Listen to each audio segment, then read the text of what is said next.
Hey YouTube, it's another repair video. This is a Commodore 64. I've done quite a few of these. I've got 5, I think, 6 maybe. Bought this one on eBay cheap. Let's have a look. It's described as powering on, but only given a black screen. Okay, so that was probably the Yodel guy that left it out the front. There's a C64. There's a power supply, Commodore wedge power supply. But we're not going to use this for this machine, because that may well be the root of the issue. So inside looks pretty promising. Shield looks pretty mint. Doesn't look messed around with, and it's very clean. The SID is still appears to be the original SID. Going to lift that chip, reseat it. Lift all the other chips, reseat them. These all came out far too easy, apart from the 2 CIAs and the CPU. So I am going to test the couple of regulators here on a breadboard, put them back in if they work, swap them out if they don't. So just testing the 7805. Not great, not great. I'm going to change it. Better. Okay, just before we continue, I'm going to pull and socket the SID. I'm going to socket it and pull it because I don't want to damage it because they're very rare.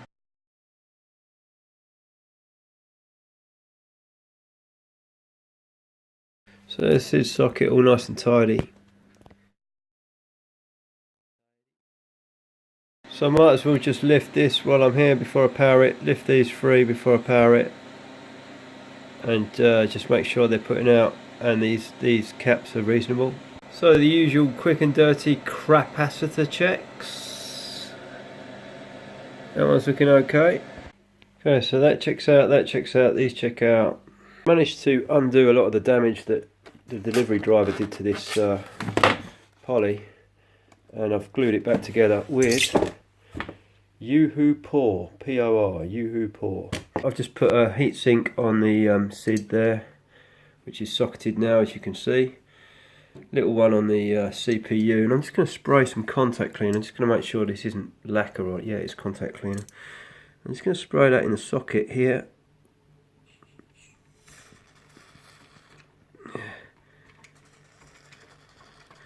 Because a black screen PLA is probably going to be what it is if it's not this. So I'm going to plug it in. What I'm looking for here is a flicker, anything, which will tell me that at least the video circuitry is working. So that's a known good supply with a Carlson saver. It's not turned on before I plugged it in.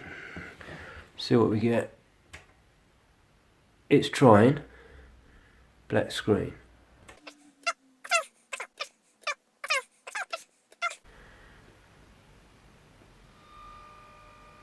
Strange noise.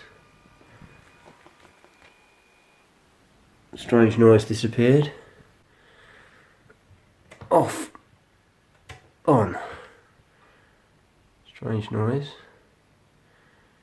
Nothing. Let's try the dead test cart. Dead test cart in. Moving to tally and finding switch with left hand. On.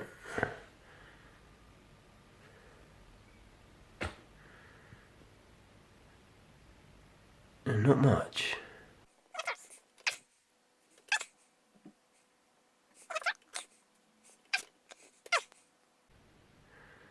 Okay, I'm just going to fiddle around with the dead test cart, and there we are. It just, as I said, that it came up. So dead test cart is running through. So I sprayed contact cleaner on the switch. I know the switch works. Seems to be very finicky about starting up. Sometimes it will, sometimes it won't. With a dead test cart, it's got more chance. But this tells me that a lot of the system's working. The CPU's working. Looks like the RAM's working. The screen RAM's seems to be working. See if the SID's working. The SID's working.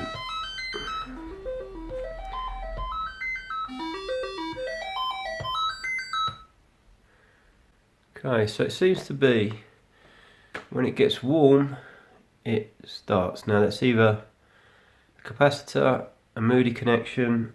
Pulled the dead test cart, try saying that in a hurry, and on. weird noise. Give it a chance. Nothing. Off. On. Ah! Blue screen. So I'm going to swap the PLA for the PLAnkton, the PLA replacement, and see whether that changes anything. What I've got here is a PLAnkton. It's a PLA replacement. It's about 20 quid shipped from the Canada, and it is fast enough, and apparently it's 99% compatible PLA replacement, and it's just drop in. There's the PLA replacement, the PLAnkton, next to the Hedgehog Suspect original PLA. So I'm just literally going to drop that in. You can see the pinouts of that chip is obviously they've made some differences, like the front top one there isn't connected, and there's a gap there, but basically that is the right way up. They've helpfully marked it for us. See if we get any joy with that. Ready to go without the dead test cart. Bang. There we go, look at that. So that's a PLA. Just run some more tests. Just plugged in the little SD, I can never get it right, SD2IEC I think it is. There we are, that's working. No problem at all. So that's fixed that one. We've got this suspect PLA, and I don't want to throw it away without knowing whether it is definitely moody or whether there might have just been a iffy component that was supplying it on that board that happens to work better with the other one. So what I'm going to do, I should mark that really with a pen, shouldn't I, so I know which way around it is. But what I'm going to do is I'm going to put this in a known good C64, another C64, and see if it gives me the same rubbish that it was giving me before. And only then, if it does, will I bin it. Or I might even not bin it. I might just put question mark on it and keep it with the rest of my junk. This is my go-to 64. It's pretty good condition. It works fine. Reason for that, it was the post is damaged underneath and it was missing. Apart from that, it is pretty good. And oh yeah, I forgot about the heatsink. Okay, so this is my test rig. It was one of the first machines I ever fixed. It's a bit embarrassing because I retrobrighted it. It's one of the first ones I ever did, and it didn't turn out very well. That's why it's a test bench, but it's perfect working order. It is a 251137 Rev C, so it's slightly different revision.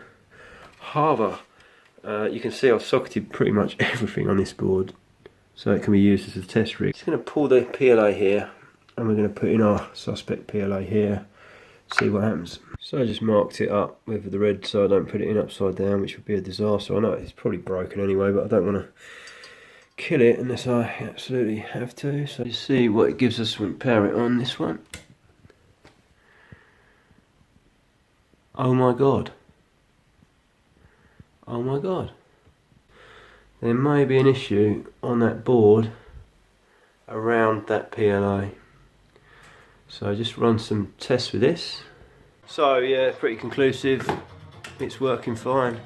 Okay, so I just cannot let this go. Why does this work with the PLAnkton PLA, but not the original PLA, but the original PLA works in another board? When I was showing you the dead test cart, running the dead test cart, when I sort of went down to check whether it's connected, it suddenly came on. So I'm wondering whether there's a flex here, or maybe there's a moody trace under this socket or something. I'm going to take the board out, turn it over, have a look. Maybe take this socket off, have a look at that. The bottom of the board looked fine. There's no cold solder joints. There's nothing I can see there. Just trying to hold the camera. Whoa, very difficult. Yeah, just trying to show you here through the microscope. The socket on the left is the socket that's there. It's a single wipe socket. The socket on the right is a dual wipe socket.